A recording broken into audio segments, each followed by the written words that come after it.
வணக்கம். இன்றைக்கி நம்ம பார்க்க போகிற டாபிக் வில்லேஜ் மார்க்கெட். இந்த மார்க்கெட் வரைகிறதுக்கு நிறைய பேர் என்ன செய்வாங்கன்னா, நிறையா ரெஃபரன்ஸ்லாம் யூஸ் பண்ணுவாங்க. நான் என்னோடய ஐடியா என்ன சொல்கிறேன்னா, நீங்கள் எப்போல்லாம் மார்க்கெட்டு மம்மி கூடயோ இல்லை டேடி கூடயோ மார்க்கெட் போகும்போது, அந்த மார்க்கெட்டில் எப்படிலாம் இருக்கிறாங்க, எப்படி நடக்கிறாங்க, எப்படி உட்காந்துருக்காங்க, எப்படி காய்கறிலாம் வச்சு விற்கிறாங்க, இதெல்லாம் பார்த்து மைண்ட்ஸ்லேயே நிற்க வச்சுட்டு, அதை எப்போ நம்ம டைம் கிடைக்கும்போது ஃப்ரீயாக பண்ணணும். சில பேர் என்ன செய்வாங்கன்னா, ஃபோட்டோகிராஃப் அப்படியே வச்சு காப்பி பண்ணுவாங்க. அப்படி பண்ணலாம். பட் நான் என்ன சொல்ல வரேன்னா, உங்களுக்கு என்ன தெரியுதோ மைண்டில் சேவ் ஆகிருக்கோ, அது ரெஃபரன்ஸ் இல்லாமல் ட்ரை பண்ணி பாருங்கள். அப்போ தான் எந்த அளவுக்கு நீங்கள் மனசில் உள்வாங்கியிருக்கீங்க, அதை எப்படி நீங்கள் ப்ரெசென்ட் பண்ணுறீங்க அப்படிங்கிறது என்னுடைய வீடியோவில் நான் உங்களுக்கு ட்ராயிங் பண்ணி டெமோ பண்ணிக்கிட்டு இருக்கேன். நான் இதில் எந்த ரெஃபரன்ஸ் எடுக்கல. நான் எப்போ பார்த்தனோ அதை என் மைண்டில் பதிஞ்சதை உங்களுக்கு அப்படியே ட்ராயிங்கை கன்வெர்ட் பண்ணியிருக்கேன். அப்படி பண்ணும்போது என்னென்னா, நம்மள்ட்ட எவ்வளோ ப்ளஸ் பாயிண்ட், நம்ம எவ்வளோ டிஸ்டன்ஸ், அதாவது எவ்வளோ டிஸ்டன்ஸ், எவ்வளோ அப்சர்வ் நம்ம பண்ணதை அதை ப்ரெசென்ட் பண்ண முடியும். முடித்ததுக்கப்புறம் நம்ம அந்த ட்ராயிங்கை எந்த இடத்துல மிஸ்டேக் பண்ணியிருக்கோம், அப்போ எந்த இடத்துல இன்னும் நம்ம அப்சர்வ் பண்ண முடியும், அப்சர்வ் பண்ண தேவை இருக்குது, இதெல்லாம் நம்ம ஈஸியாக புரிஞ்சுக்கலாம். காப்பீடு பண்ணும்போது என்னன்னா, அந்த டயத்தில் நம்ம நல்லா பண்ணுற மாதிரி இருக்கும். ஆனால் அதே ட்ராயிங்கை திரும்பி பண்ணும்போது நமக்கு நிறைய சந்தேகம் வரும். அதனால தான் என்ன செய்யணும்னா, ஃபஸ்ட்டு என்ன உங்களுக்கு மைனஸில் பாய்ஞ்சிருக்கோ அதை ட்ரை பண்ணுங்கள். பயப்படாதீங்க. ஃப்ரீயாக பண்ணுங்கள். மிஸ்டேக்குங்கிறது எல்லாருக்கும் வரும். அது யாருக்குமே மிஸ்டேக் வராமல் இருக்கிறதும் கிடையாது. மிஸ்டேக் வரதுனால தப்பு இல்லை. மிஸ்டேக் வந்தால் அதை நம்ம எப்படி எடுத்துக்கணும்னா, நம்ம அந்த இடத்துல இன்னும் கொஞ்சம் டீப்பாக அப்சர்வ் பண்ணணும் அப்படிங்கிறது தான் என்னோடய கருத்து. இப்போ பாருங்கள், சென்டரில் ஒரு லேடி தலையில் ஒரு கூடையும், கீழே இடுப்பில் ஒரு கூடையும் வச்சுட்டு, வெஜிடபிள்ஸ் மேலே கொஞ்சம் அதிக வெயிட்டும், கீழே ஒரு பேக் அப்படியே வாங்கிட்டு மார்க்கெட்டில் நடந்து வர மாதிரி. அது கூட பார்த்தீங்கன்னா, சாரீ காஸ்ட்யூம் பண்ணலாம், சுடிதார் காஸ்ட்யூம், உங்களுக்கு எந்த காஸ்ட்யூம் இருக்கோ அதை ஈஸியாக பண்ணுங்கள்.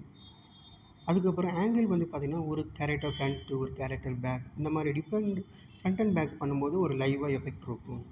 அதுக்கப்புறம் சைடில் பார்த்திங்கன்னா, இங்கிட்டு ரைட் சைடு பார்த்திங்கன்னா ஒரு லேடி உட்காந்து திராஸ்கரில் அந்த சில வெஜிடபிள்ஸ் அப்படி வச்சுருக்கிற மாதிரி, அது பக்கத்தில் ஒரு லேடி நிற்கிற மாதிரி. அதே மாதிரி பார்த்திங்கன்னா, இந்த சென்ட்ரல் கேரக்டருக்கு லெஃப்ட் சைடு பார்த்திங்கன்னா, ஒரு சுடிதார் போட்ட கேர்ள், ஒரு ஆள் பேக்கில் அந்த பக்கத்தில் ஒரு பேக்கில் லாங் டிஸ்டன்ஸில், அதுக்கு ஒரு ஆள் லுங்கி கட்டிக்கிட்டு அவரும் நிறைய வெஜிடபிள்ஸ் வாங்கியிருக்க மாதிரி. அதுக்கப்புறம் பார்த்தீங்கன்னா, சில ஏன்னா சன்லைட் அதிகமாக இருக்கனால என்ன சில அம்பர்லாம் யூஸ் பண்ணியிருப்பாங்க. இதெல்லாம் அந்த கேரக்டருக்கு, அந்த சப்ஜெக்ட்டுக்கு ரொம்ப அழகாக இருக்கும். அதுக்காக தான் இந்த மாதிரி இதெல்லாம் நான் கொஞ்சம் என்னுடைய இமேஜினேஷன் பார்த்தது இதை அப்ளை பண்ணியிருக்கேன்.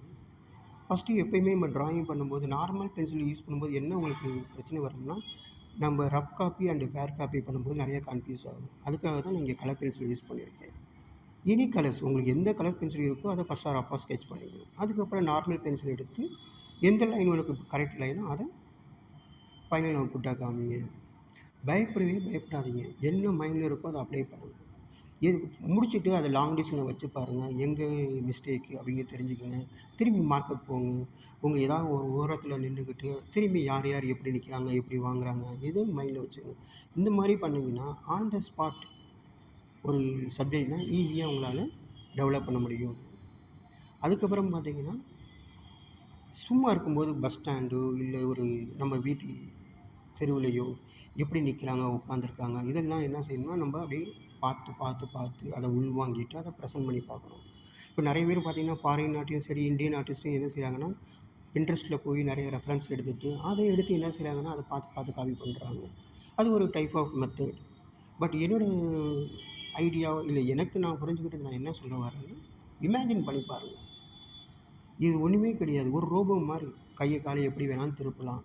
அந்த திருப்பும்போது அதுக்கு காஸ்ட்யூம் அப்ளை பண்ணணும். இந்த மாதிரி பண்ணும்போது உங்களுக்கு மெமரி பவர் இன்னும் டீப் அப்சர்வ் பண்ண முடியும். படத்தை பார்த்து வரைகிறத விட இமேஜின் பண்ணுங்கள். கற்பனைக்கு உங்களுக்கு லிமிட்டே கிடையாது. எப்படி வேணால் பண்ணலாம். ஒரு கேரக்டர் இப்படி தான் வரும். சப்போஸ் ஒரு கேரக்டர் நல்லா வரும், ஒரு கேரக்டர் வராது, அதை பற்றி ஃபீல் பண்ணாதீங்க.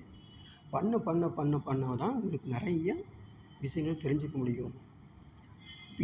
என்னுடைய டாபிக் முக்கியமான அர்த்தமே என்னென்னா, இப்போ நான் இந்த சப்ஜெக்டில் பார்த்தீங்கன்னா மார்க்கெட் வந்திருக்கேன். இதுக்கு முன்னாடி ஒரு வீடியோவில் பார்த்தீங்கன்னா, ஒரு கோகோனட் ஷாப், ஒரு இளநீக்கார் எப்படி விற்கிறாரு அதை பற்றி நான் சைடில் போய் ஒரு இடத்துல நின்றுக்குவேன். அவங்க எப்படி நிற்கிறாங்க, எப்படி ஒவ்வொரு ஈச் அண்ட் எவ்ரி பீப்புள் எப்படி நிற்கிறாங்க, இதை மனசை உள்வாங்கி அதை எப்பயுமே நான் ஃபோட்டோகிராஃபி எங்கேயுமே யூஸ் பண்ண கிடையாது. ஏன்னா ஃபோட்டோகிராஃப் பார்த்தோம்னா நான் அதை அப்படியே ரீப்ரசன்ட் பண்ணுற மாதிரி இருக்கும். எனக்கு நான் புரிஞ்சுக்கிட்டேனா இல்லையான்னு அந்த சப்ஜெக்ட்லேருந்து எடுத்துக்குவேன். ஆனால் அதே இது எனக்கு 360 டிகிரியில் எனக்கு வேணும்னா அப்படின்னா, நான் அதை இமேஜின் பண்ணி தான் நான் ட்ரை பண்ணேன். அப்போ தான் வந்து என்னுடைய ஸ்கில் டெவலப் பண்ண முடியும்னு நான் உணர்ந்திருக்கேன்.